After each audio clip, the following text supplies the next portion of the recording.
Olá, tudo bem? Sua família aumentou? Você não se adaptou a morar em apartamento? Não aguenta mais procurar imóvel?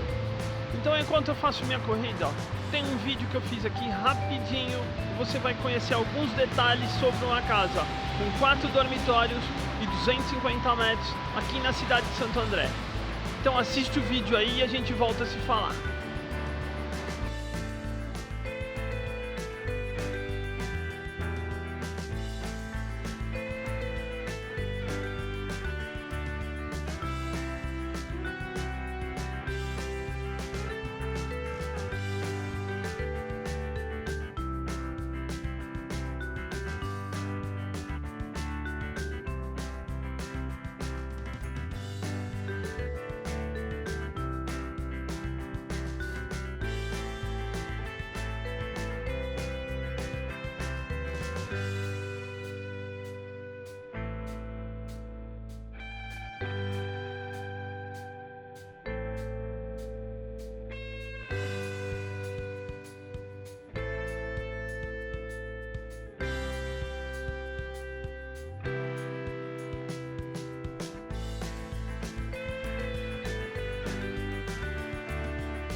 O que você achou da casa?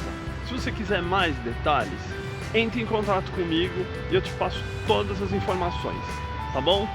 Um grande abraço e até a próxima!